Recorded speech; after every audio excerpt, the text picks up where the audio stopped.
Hello and welcome to Seattle City Makers. I'm your host, Jon Scholes. Well, Happy New Year, everyone. I hope that your New Year's resolutions, your commitments, your intentions, your dry January, whatever it may be, I hope it's all still intact and dialed and you're having a great start to 2023. And I hope you had a great holiday season as well. Well, welcome to season 2 of the Seattle City Makers podcast. We brought you 24 episodes last year, and we kicked this off in January of 2022 with a conversation with Seattle's former police chief, Carmen Best, and followed with 23 additional conversations with leaders across the city of Seattle from a variety of sectors, leaders in arts and culture and the food scene and real estate and development and business and retail, individuals that are shaping how we experience our city today and in the future. And if you haven't checked out those episodes, I invite you to do so and welcome you to the first episode of our second season here. And we begin with a conversation with Seattle's newly named police chief, Chief Adrian Diaz, who served in the interim role for about 2 years following former police chief Carmen Best's retirement in the summer of 2020. But he was named to the permanent position in September of this last year. And we sat down in early December of 2022 for a conversation about his leadership, current challenges facing the department, safety in Seattle, what he's seen at 3rd and Pine and 12th and Jackson and other challenging spots around the city, his leadership around police reform and how he's working to strengthen the culture of the police department, and his background and ascension from a bike patrol officer when he first started with the department in the late 90s to now the permanent chief of police. Adrian Diaz is a graduate of Central Washington University, getting his BA there, and received a master's from the University of Washington. He's involved with a number of national law enforcement associations and holds leadership roles on those as well, and worked as the assistant chief for the Collaborative Policing Bureau prior to being named the interim chief of police for the city of Seattle. I hope you enjoy my conversation with Seattle's Chief of Police, Adrian Diaz.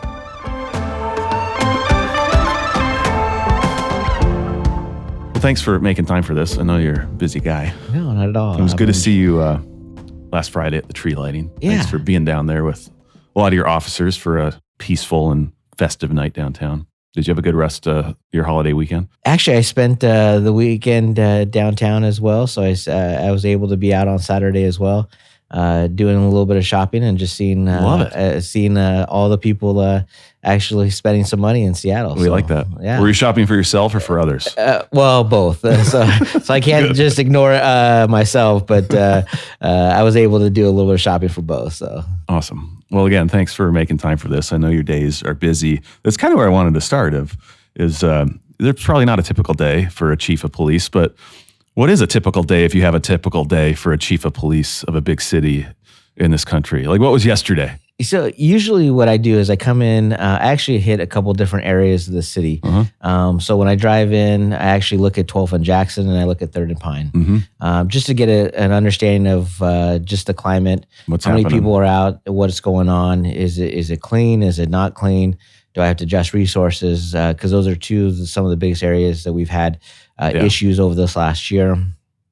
And so, and then I come in and I'm in my office and you've got paperwork and you've got things that you have to sign, but then you're already meeting with usually your command staff. So I meet with my command staff almost on a daily basis in some fashion. So usually Monday, Wednesday, and Friday, we have our command meetings and calls. And then on Tuesday and Thursday, we're actually going through gun violence reduction calls. So we're monitoring every shots fired out there that is happening in the city of Seattle, which over the last couple of years, it continues to increase. And then we're figuring out how do we adjust our resources accordingly. And then also what's going on for the week. So what events, from Seahawks to Huskies. And we're actually excited to see the Huskies at 10-2. And winning the Apple Cup, and then also just figuring out the holiday events, what beats emphasis that are also going to be out, not only in the downtown core but also in the Westwood Village and U Village area as well. So you've been on the job officially as the confirmed chief for 2 or so months? Yes, now in September. Prior to that, 2 years in the interim role. Or does it feel any different No, it doesn't. Are people saying chief in a different way now that you're? No, they don't. Honestly, even when I started out as the chief, as the interim chief a couple years ago, I really wanted to make sure that I led as if I was the permanent chief. So all the projects that we've done have really been really trying to make sure that we're moving the department forward. So resetting the consent decree, actually reestablishing all the areas that we needed to fix when it came to the crowd management response. Also just looking at policies when it comes to use of force, dealing with a vaccine mandate, dealing with a whole host of challenges, losing an officer, losing a canine dog, but actually reestablishing really our innovative programs such as our SPD Before the Badge, our Equity Accountability Quality System, our Officer Accountability Trust Hub, which is an early intervention system. And then we're also doing some work on a healthy agency. So it's really about trying to hit growth and outward mindset for the agency and really kind of change the organizational culture of it. So we're already really launching into some areas. Even though we've lost 525 plus officers, we're already, moving the department forward in so many different areas that'll help grow this department in the future. And I want to come back to a number of those issues, but also note that, you've served this department in the city for 20 plus years, going back 26. to 1997, I think. Is that right? Yeah. And when you started as a patrol officer, did you think about leadership roles in the department, or were you like, hey, I'm going to try out this law enforcement thing and work the beat and protect and serve and see what happens from there? Did you have a mindset of, I see myself in a leadership role here or elsewhere in law enforcement? Actually, I never did. So I started out in patrol. I worked in your FTO phase in a couple areas of the city, from the South Precinct to the North Precinct. As field training officer? Field training officer phase. And then I spent 8.5 years working downtown. So obviously I have a love of downtown. I worked for the anti-crime team. So we, did a lot of work on street level narcotics, worked on a mountain bike in downtown. So you handled not only your protest, so from WTO, LEIU to Mardi Gras. So I spent a lot of time on bikes. And so I had a really good overall experience doing that work. And then I also spent some time over at the academy, teaching officers in defensive tactics. But I actually became a master instructor very early on because I had a big martial art background. And so at that time, I had actually pushed the department to do a pretty comprehensive training program, because we were at that time hadn't really had a consistent training program module for the department for every officer out there. And you were mostly relying on what folks just learned at the academy, pretty much. Yeah. And so I had pushed for a training program, and I felt like I was getting blackballed in the department. I to a point where I almost left the job. I had been on about 5 years and had a lot of hardships with some supervisors, and almost at that point decided, well, maybe it's just not the profession I want to be in. And you were getting resistance because folks were like, why do we want to do more? A lot of resistance. Yeah. And so, I worked through those, was able to, they asked me to be part of a program called, it was our demographic advisory councils.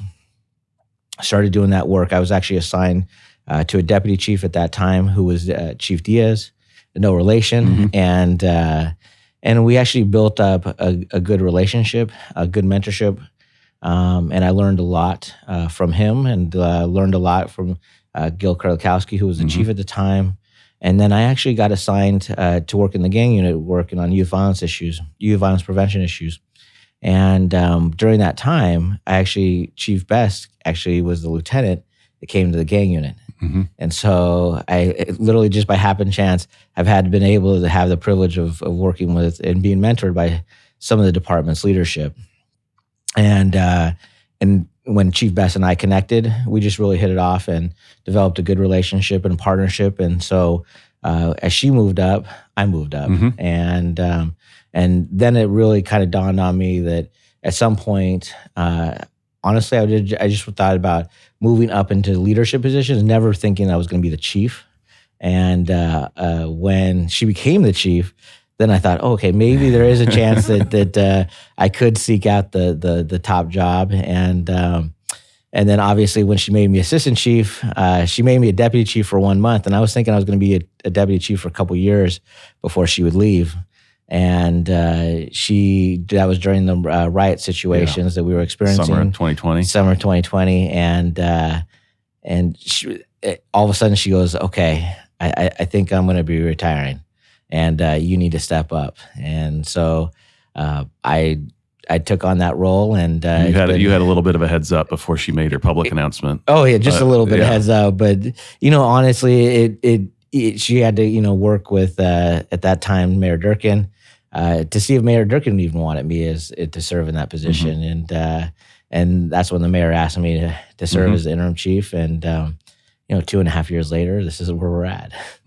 So, but didn't honestly think that's sort of the role. That's the way it was going to be. I honestly thought, I'd be happy of being maybe a captain or a assistant chief at some point, and it moved up quickly. And you had the good fortune of, was it Jon Diaz?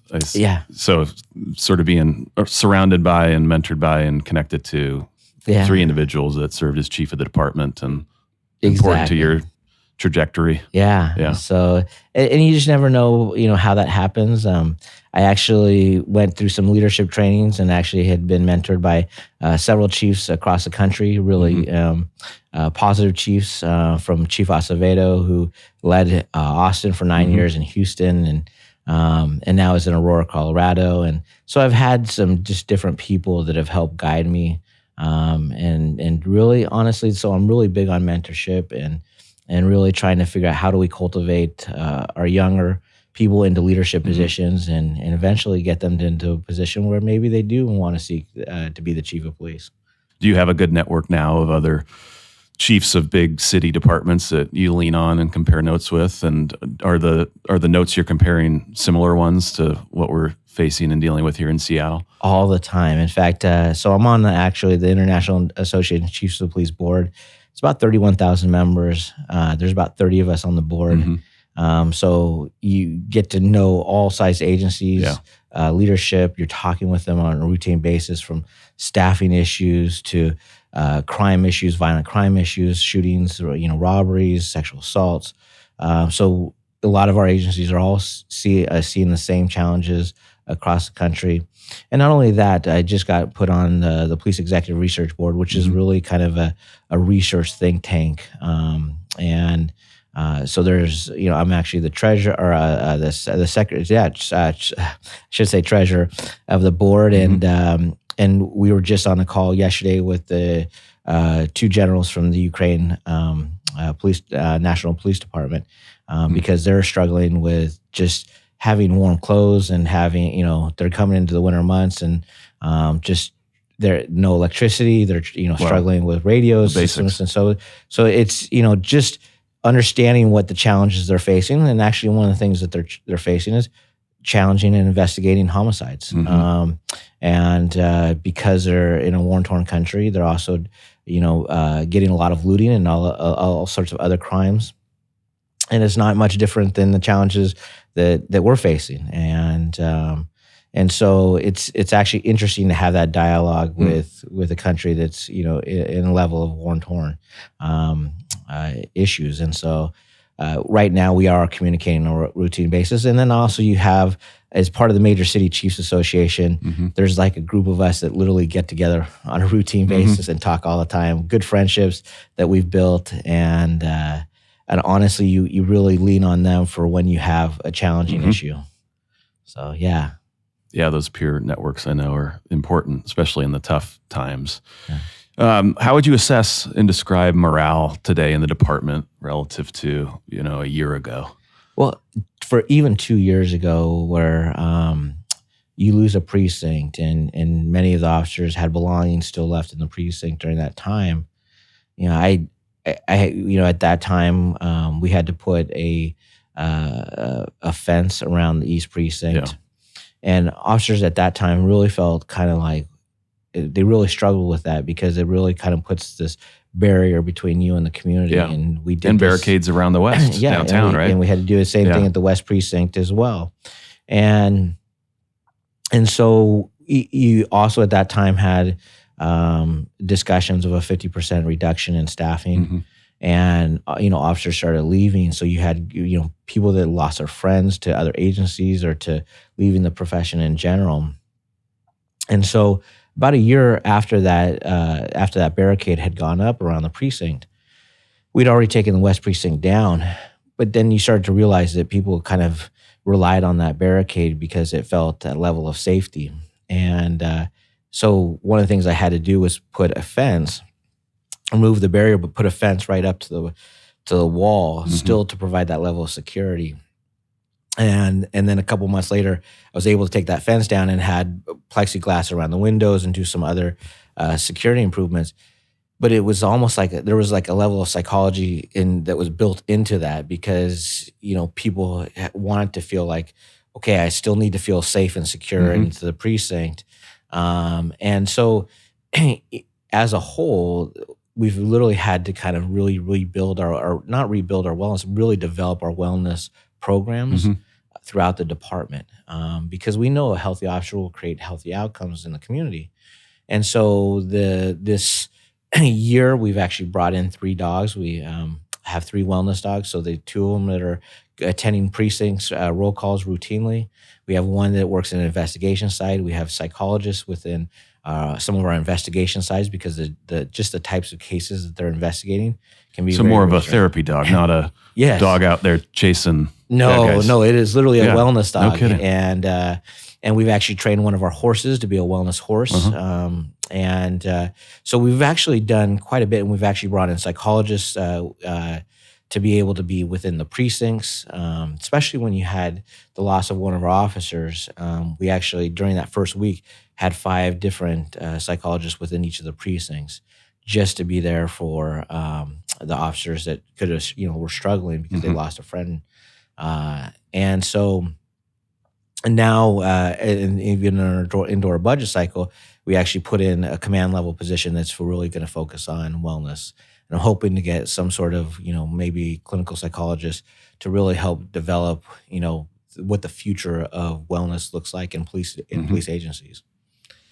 And then you mentioned earlier staffing numbers, and that's a well-told story here in the city of what you said, 550, I think. 525 relative to early 2020 numbers. Yeah. Where do we sort of stand today when it comes to recruitment and retention? Are you seeing some progress now that the council and mayor have come together around a plan to address the shortfall? So under our recruiting and hiring, we have a plan. We've got incentives that are in place.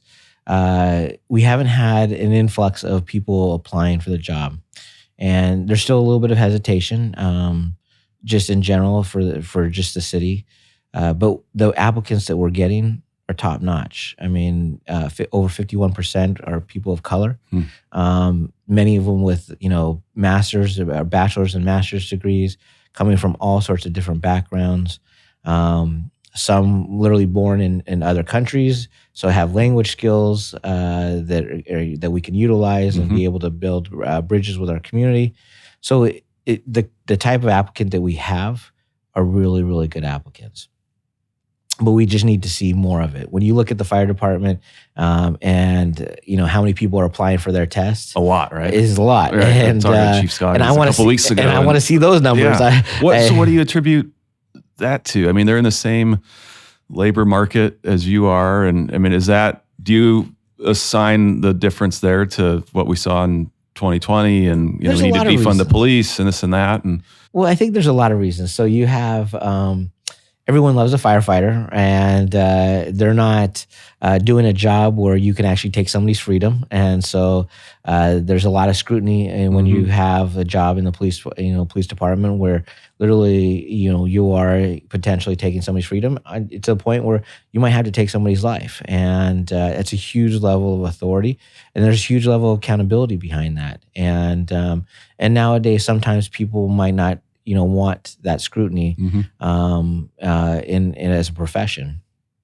But I also think we have really, really good officers, and just over the last like 2 years, we're seeing officers make almost the same amount of arrests that we had when we had full staffing. They're recovering just as many firearms as we had in 2019 when we had full staffing. They're doing it actually with using less force. So we're almost on about 50% less force than we had just several years ago. And we're doing it with less complaints.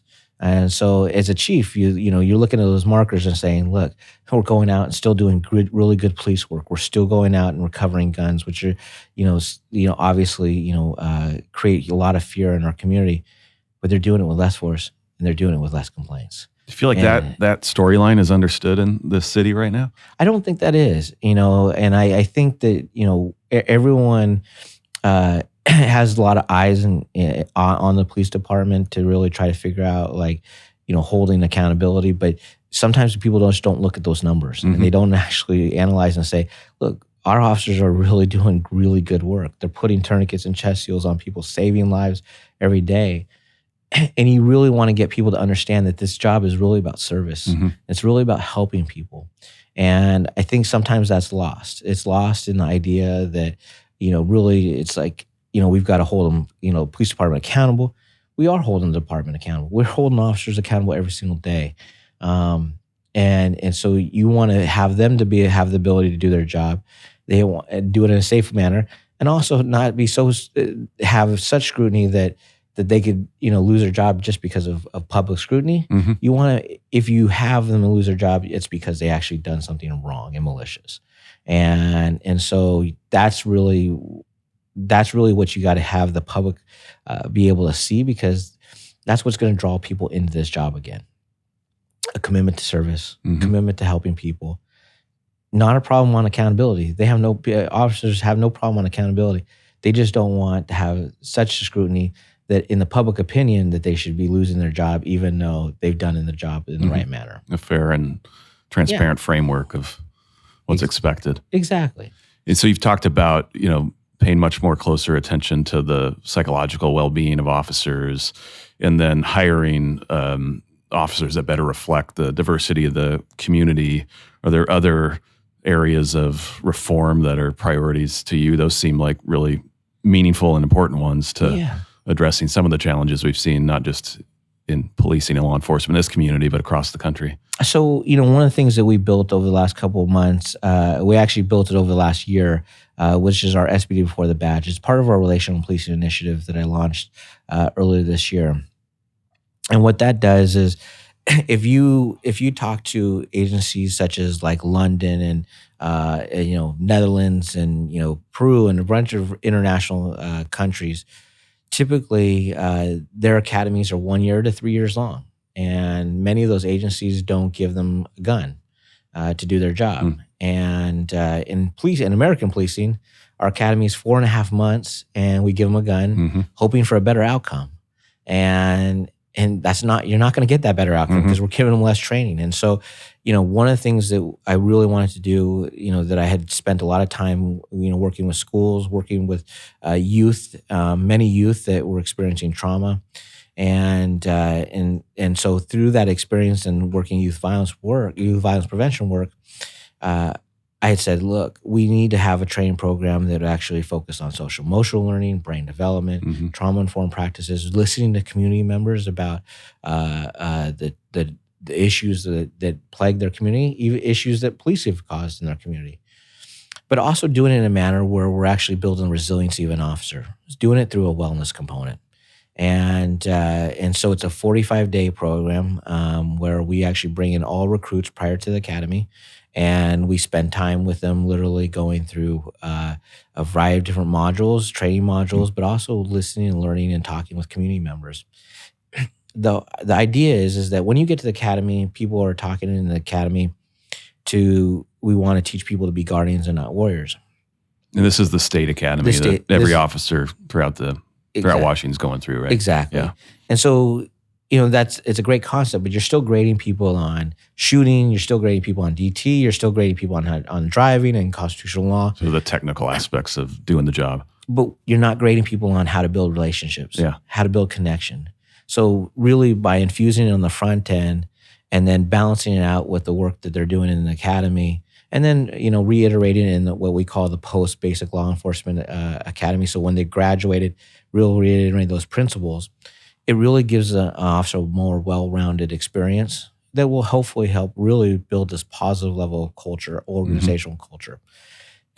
We've actually in our 10th cohort since May. So we've had a number of officers and our CSOs that are also going through it as well.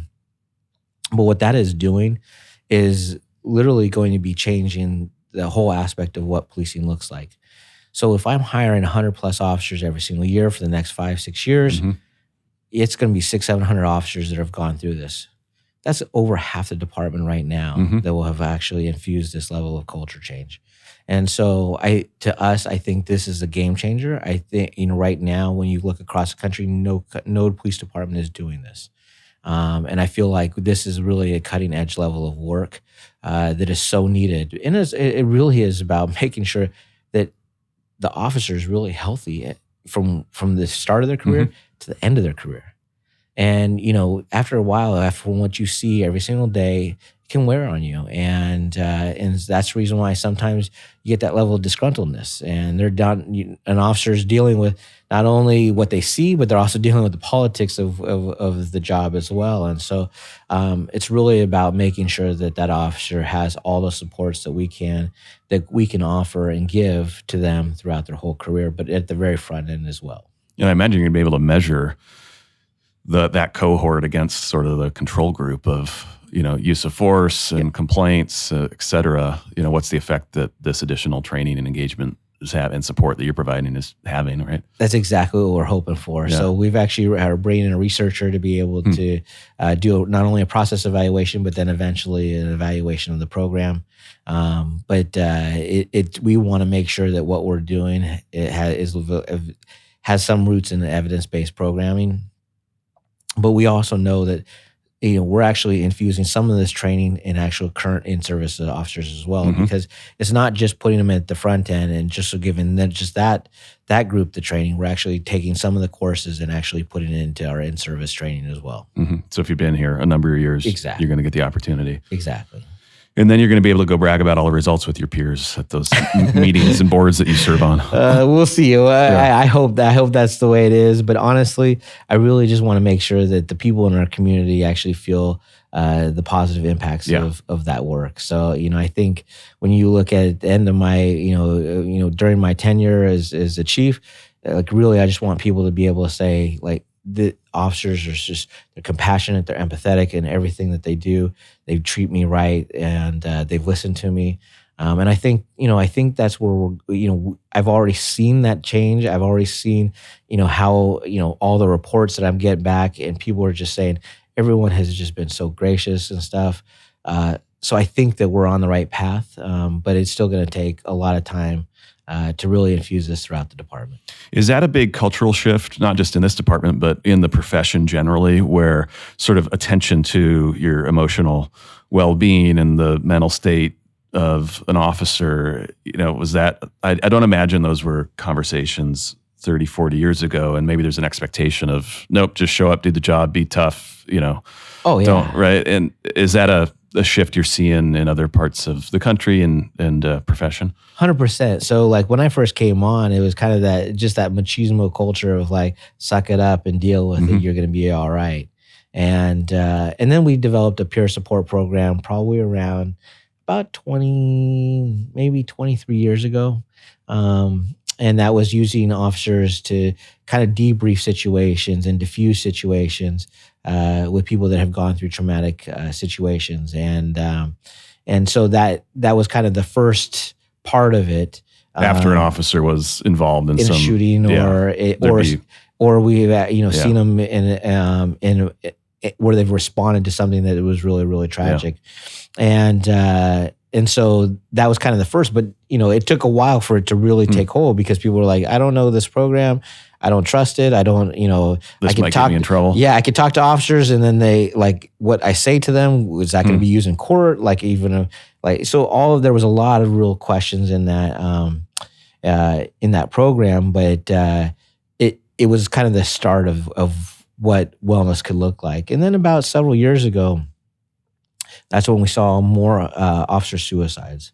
And that was really just like, what are we doing as a department to actually really make an impactful way of addressing people's wellness, and not doing it when you're actually already in the point where somebody's got an alcohol problem or a drug problem, and so really being more mindful of, okay, these types of calls are actually going to create massive amounts of stress. So how are we doing? How are we actually intervening early on? And then not only that, like, just for the last people that experienced all our officers that experienced over the last couple of years, just being around that Chaz and Chop and like losing a precinct, that has a huge emotional toll on officers. And so how do we try to, build their resiliency and be able to deal with the challenges that they had faced?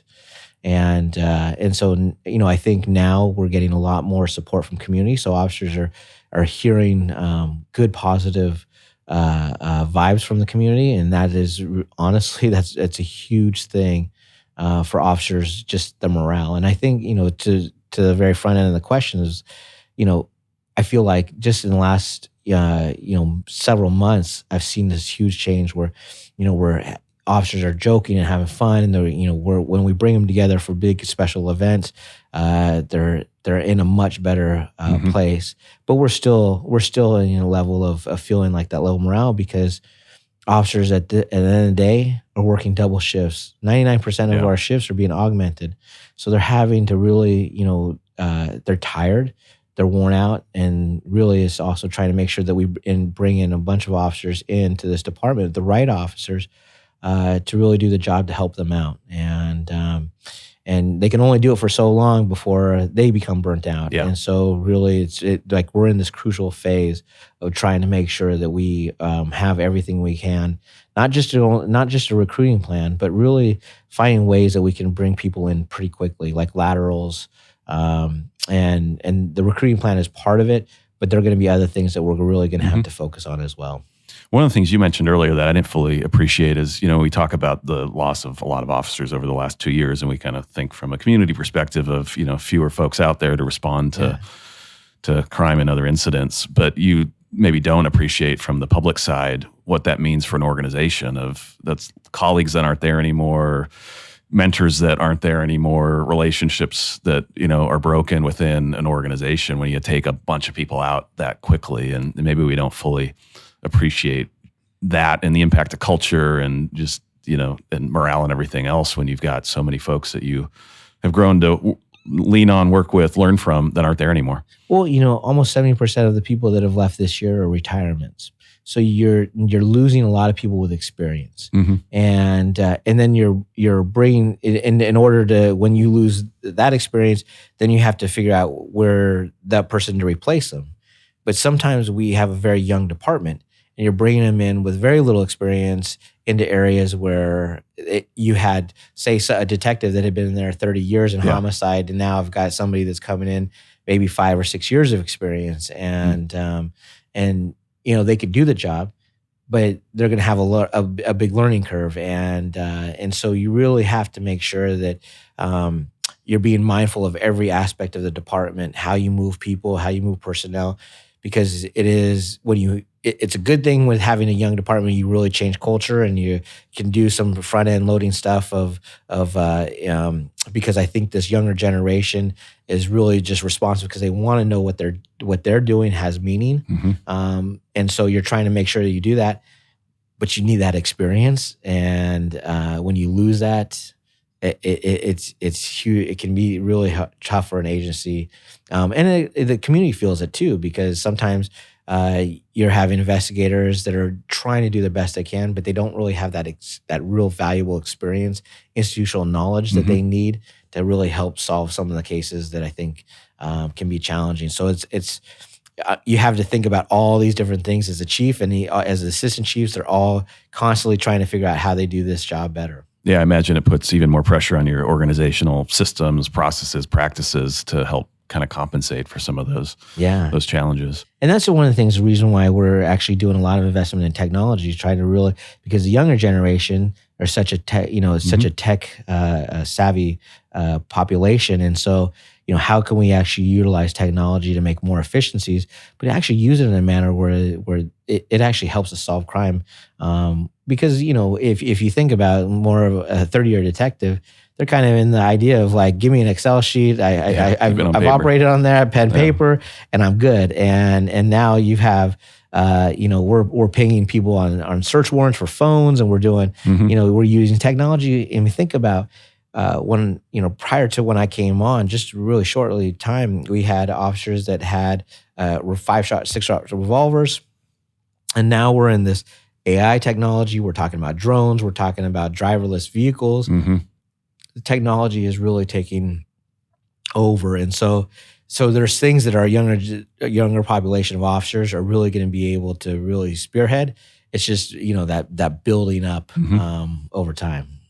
So we talked a lot about the importance of mental health in officers. How do you manage your own, mental health and the pressures of the job and find balance in a job that's 24/7, 365 days a year, more or less? It's actually interesting. So, for me, I still stick to the hobbies that I have. So every morning I do read. I read a lot on philosophy. So I actually read Stoic philosophy almost every single morning. I work out every single morning. And I come in and I, have my routine. So even if I have a late night call out, I have the routines that I stay with. You stick to it even if you're out there on the street at 2 in the morning. At the street at 2 in the morning. And so honestly, a lot of philosophy has actually helped me through a lot of the challenges. Because, you're trying to find that level of some, it's for me, I have, yes, you have faith that's also part of it, but you have something that really can help you through that challenging moment. So I usually always keep a coin in my pocket that has some rooted Stoic philosophy quote. And even my Chief's coin, it's all rooted in wisdom, justice, temperance, and courage, the 4 virtues of Stoic philosophy. I would include love as well of it into that. So it really helps keep me balanced. And then also it's trying to find out some of the hobbies that you do. So I started with my kids taking photos for their sports. And so then I actually learned a little bit of stuff and got in the habit of actually doing some photography at the UW games. So you actually might see me on the sidelines of one of the sports games. But I've seen some of your work across the social channels. It's good stuff. Yeah. So I've had, I had a little bit of fun doing that. And actually even having a couple hours literally to unwind and not think about the job, it really can, be really good for the mind and body. And so, I've enjoyed that time, making sure I'm doing the hobbies as well. I take a lot of moonshots, which is one of my favorite, things to do.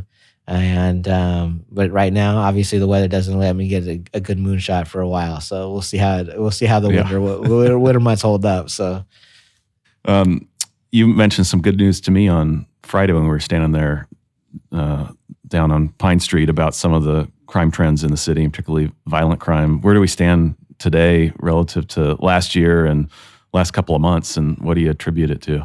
Well, the last couple of months, so, as we saw last year, we were really seeing in 2021 a much lower level of crime at the very beginning of the year, and then it was trending upward. And a lot of that trend upward was also in aggravated assaults, so shots fired, shootings.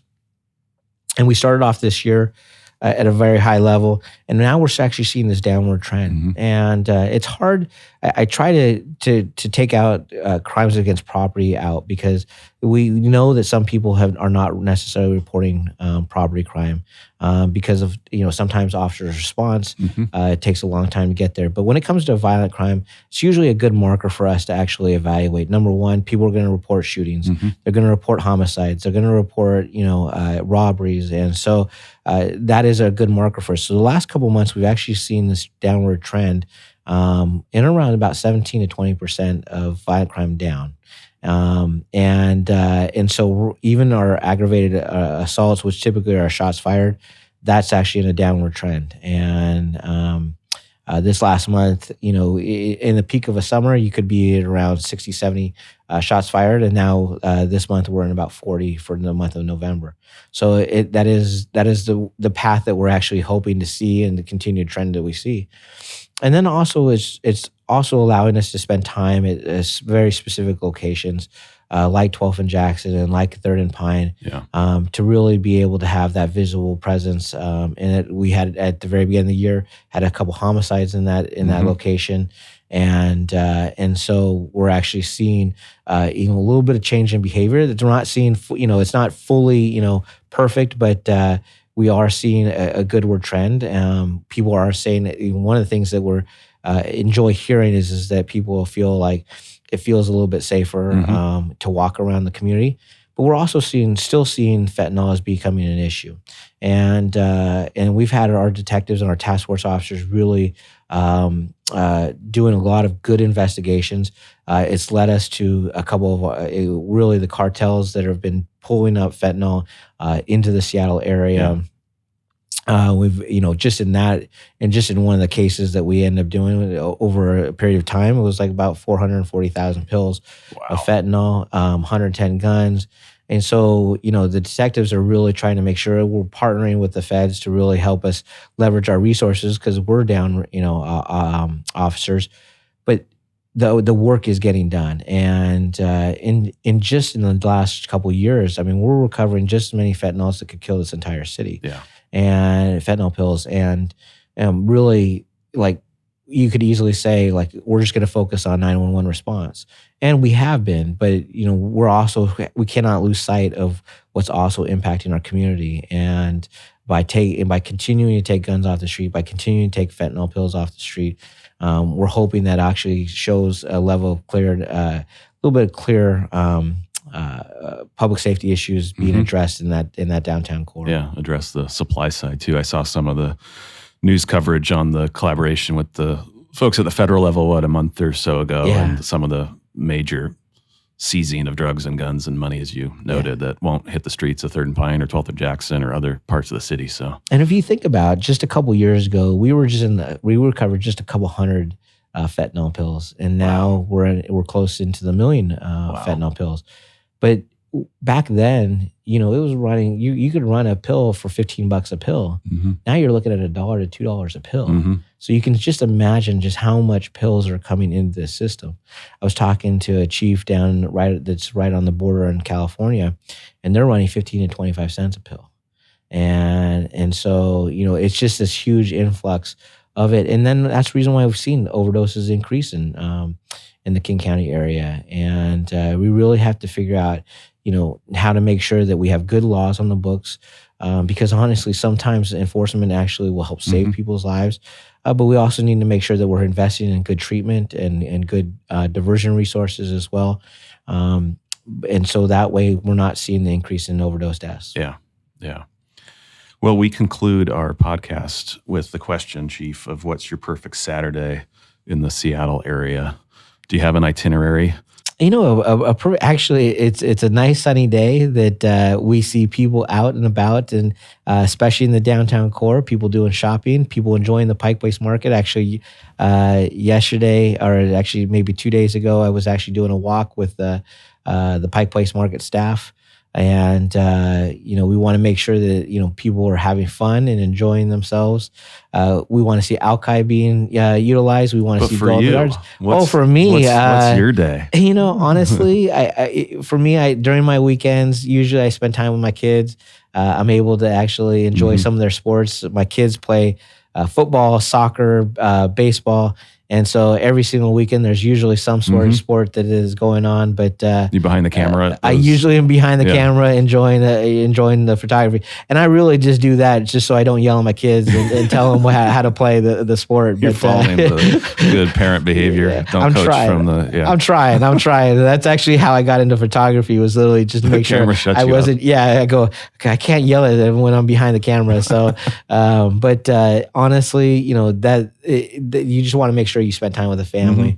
But you're also trying to make sure at the end of the day, people are actually coming in the city, enjoying themselves, making sure that it's safe. Because this last couple of weeks, actually, knock on wood, I haven't been getting called out into to respond to either some sort of horrific or violent event. Unfortunately, about 3 or 4 weeks ago, we had the Ingram shooting, and officers responded really quickly, and so those are the things that you're hoping that you don't have to respond to, but when we do, on a Saturday or any day, day, but we want to make sure that when we do that, that we're making sure that the city is safe. Well, appreciate your leadership and service to Seattle, and taking time for this in your busy schedule, and wish you happy holidays and a peaceful season to you and your family and officers. So thank you so much. I really appreciate taking the time as well. And we just got to get people shopping in downtown. I love it. Pro shopping chief. Exactly. Buy for yourself, buy for others. Thanks so much. All right. Thanks, Chief. Well, I hope you enjoyed my conversation with Seattle's Chief of Police, Adrian Diaz. Real grateful for his leadership of the department over a very difficult last few years, and appreciative of the progress he's making around reforms, staffing the department, and improving safety and security for all who live, work, and visit our terrific city. So thanks again to him for making time to join us. As I do each and every episode, I want to close out with a recommendation of what you just can't miss in downtown Seattle. And I want to highlight the new location of Fonte Coffee Roasters, which is on 8th Avenue between Stewart and Virginia in downtown Seattle. Of course, they got the great spot over there on 1st Avenue across from the Seattle Art Museum, and have opened another with plans for an additional location on 5th Avenue across from the 5th Avenue Theater later this year. But great to see them expanding in downtown Seattle. They started in 1992. Founder Paul Odom connected with a seasoned coffee roaster, Steve Smith, who trained under the 3 original owners of Starbucks and was the only roaster at the company who was designated with the title of Master Roaster there. And they've gone on to create a terrific enterprise and a great coffee, beer, wine, and food experience in their various locations and cafes. And great to see them opening the doors on a new location on 8th and one more to come on 5th Avenue. So congratulations to them. Go check it out. And I want to thank you for joining us as we kick off season 2 of Seattle City Makers, presented by the Downtown Seattle Association, with production by Spark Creative and support by James Cito.